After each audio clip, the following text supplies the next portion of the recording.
Hi, I'm Nate Barber. Welcome to the fourth video in our 10-part series celebrating Opgrade's 10th anniversary. Thanks for watching, and thanks for celebrating with us. Okay, video 4. What is value? In our previous video, What is Lean?, I discussed how Lean has 5 fundamental principles that act as a roadmap for understanding and deploying Lean in our organizations. To recap, those 5 principles are: 1. Define value. 2. Map the value stream. 3. Establish flow where you can. 4. Implement pull where you can't flow. And 5. Pursue perfection. Today's video then dives deeper into the first of these principles.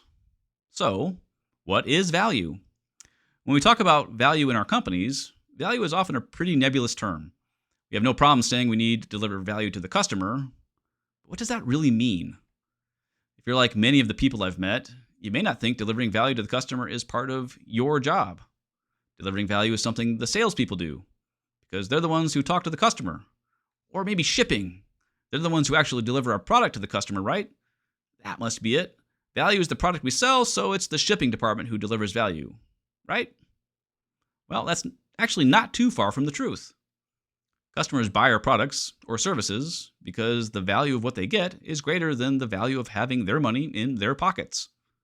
It turns out customers are really good at defining value for us. They give us money for the things they value. It really is that simple. In Lean, value is defined as those things that, if we did them more, customers would pay us more. So which things, if we did them more, would our customers pay us more? If we buy more raw materials, will customers pay us more? Well, no, not by itself. What if we schedule a bunch of production batches? No, not that either. What if we move things around on forklifts a lot? Would your customers pay you more if you move things around more? Of course not. About the only transporting they'd be willing to pay for is the last transport, when you move it to them.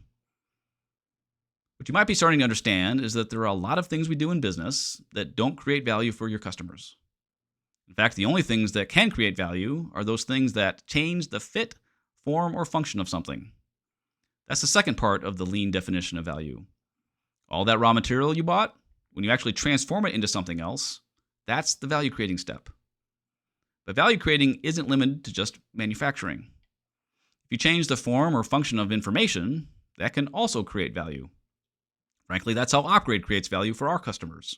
We change the form and function of information in the minds of those we teach and coach. A third important point about value is that something can't be considered value added if you're having to do it again, if it's rework. No rework ever creates value. It's just fixing something that was defective the first time. Why didn't we get it right the first time? That's when it would have created value. So there they are, the 3 requirements for work to be considered value added, or VA. 1, your customers must be willing to pay you more if you did it more. And 2, the work changes the fit, form, or function of something, anything, including information. And 3, it isn't rework. If your work doesn't meet all 3 of these criteria, it can't be considered value-creating work. It's what we call non-value-added work, or NVA. That can be tough to hear, right? My job is NVA? It's at about this time you might be asking, so if my work isn't value-creating, am I not valuable? No, that's not at all what I'm saying. So let's put this into some context. Firstly, it may surprise you, but even in good companies, only maybe 3 to 5% of work is really, truly value-added. There will probably always be a lot that has to happen for the value-added work to happen. In any organization, the odds are your work isn't value-added. Secondly, who is your customer? We must always consider the end customer as the real customer who defines value. Who receives the value of your work? Many of us have internal customers in our organizations, those who are part of our organization but receive our work product. Payroll is a great example of this. I'm sure you're a nice person, but would you come to work without a paycheck? Of course not. You are payroll's customer, since you receive a paycheck. Yet, payroll can't be considered value-creating because your end customer wouldn't pay your company more if you spent more time on payroll. These functions, like payroll, are what we call business-required NVA, or BRNVA. Thirdly, the most valuable people in any organization are those who improve it. Even if your entire job is pure NVA, everything you do is all waste. If you're working to reduce that waste, you're making the company better, making your job better, and creating the capacity for you to do something much more interesting than wade knee-deep in your company's waste. And that's what Lean is all about, eliminating waste. Let's call a spade a spade. If it's true NVA, it's all waste. Waste is the exact opposite of value. It's everything we spend time, money, and energy on that ultimately provides zero value to our customers. It doesn't even facilitate value. Why are we spending time, money, and energy on that? It's silly, really. Let's stop doing the silly stuff. Let's get rid of the waste and make your job better. Let's make it easier to do things and get things done and make your life better at work. If Lean isn't making somebody's life better at work, we're doing it wrong. Speaking of easier, to make it easier to spot all the silly stuff we do, the Lean community has come up with several acronyms for the different types of waste to help us better remember them. The original 7-letter acronym for the original 7 wastes is TIMWOOD, or TIMWOOD. That is now the 8-letter acronym TIMWOODS. And you may also have heard of downtime, DOWNTIME, or worm pit, WORMPIIT, 2 other 8-letter acronyms that mean roughly the same thing as TIMWOODS. And Google will be happy to fill you in on what those acronyms are. But we at Opgrade use a modification of worm pit as WORMPITT. We do this for a couple of reasons. 1, because a client asked us to. And 2, because Pitt, P-I-T-T, makes me think of Brad Pitt, and worm pit, therefore, it makes me think of worms in Brad Pitt's hair.